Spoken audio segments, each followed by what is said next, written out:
Friends, এই BJP বিরোধীরা একটা জিনিস বলে, এই কংগ্রেসের শশী থারুরও এই কথাটা বলছিল, যেটা হচ্ছে এই মোদিজি নাকি বলেছিলেন যে এই প্রত্যেক কটা ভারতবাসীর অ্যাকাউন্টে নাকি 15 লক্ষ টাকা করে দিয়ে দেবেন। এটা বিজেপি বিরোধীরা বলে। কিন্তু আমি যেটা বলবো, মোদিজি এমন কথা কবে বলেছিলেন? হুম? মোদিজি বলেছিলেন অন্য কিছু। ওরা সেটাকে মানে ওদের মতন করে সাজিয়ে ওরা একটা ভুল মিনিং প্রচার করে। যেটা হচ্ছে, মোদিজি বলেছিলেন এই চোর চিটিংবাজরা বিদেশে এত টাকা জমিয়ে রেখে দিয়েছে সুইস ব্যাংকে, যে প্রত্যেক কটা ভারতবাসীর ব্যাংক অ্যাকাউন্টে 15 লক্ষ টাকা করে ঢুকে যাবে। মোদিজি মোটেও বলেননি যে 15 লক্ষ টাকা করে প্রত্যেক কটা ভারতবর্ষের অ্যাকাউন্টে ঢুকিয়ে দেবেন। মগের মুল্লুক নাকি তুমি কাজ করবে না আর টাকা পেয়ে যাবে? হ্যাঁ, 15 লক্ষ টাকা করে মোদিজি দিয়ে দেবেন? মোটেও না। মোদিজি একটা উদাহরণ দিয়েছিলেন, জাস্ট উদাহরণ, জাস্ট এক্সাম্পল, যে এই অপরাধীরা, এই যে তৃণমূল এই বিদেশে টাকা জমিয়ে রেখে দিয়েছে, ভারতবাসীর থেকে লুট করেছে, পশ্চিমবঙ্গবাসীর থেকে লুট করেছে। এই যোগ্য চাকরির প্রার্থীরা রাস্তায় বসে কান্নাকাটি করছে, তাদের চাকরিগুলো বিক্রি করেছে, লুট করেছে, টাকা টাকা কামিয়েছে। সেই টাকাগুলো বিদেশে রেখে দিয়েছে, সুইস ব্যাংকে রেখে দিয়েছে।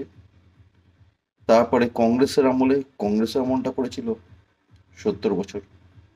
তো এই রকম ভাবে এত টাকা ওরা লুট করেছে, এই দেশদ্রোহীরা লুট করে বিদেশে এত টাকা জমিয়ে রেখে দিয়েছে।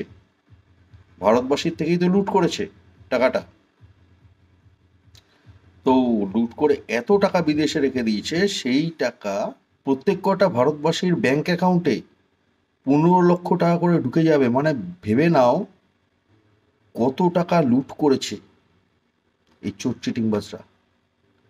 এতদিন ধরেই ভারতবর্ষে কত লুট হয়েছে এই কংগ্রেসি আমলে, হ্যাঁ, তখন তারপরে এই তৃণমূলের আমলে, মানে পশ্চিমবঙ্গে তৃণমূলের সরকার, এই পশ্চিমবঙ্গে, আর কেন্দ্রে যখন কংগ্রেস ছিল তখন মোদিজি এসছেন বলে এখন আমরা এই বিষয়গুলো জানতে পারছি।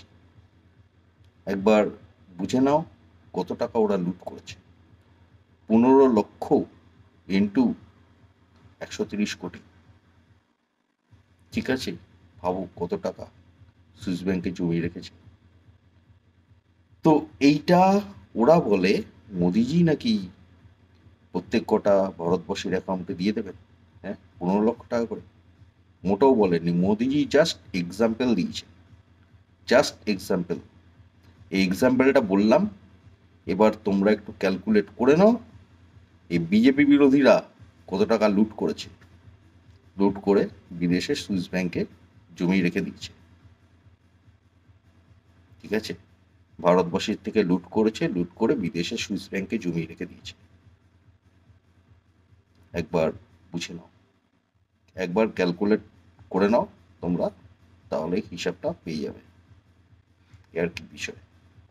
তো ঠিক আছে ফ্রেন্ডস, আমার এটুকু বলার ছিল। তোমরা সবাই ভালো থেকো। জয় হিন্দ, জয় শ্রীরাম, নমঃ শিবায়।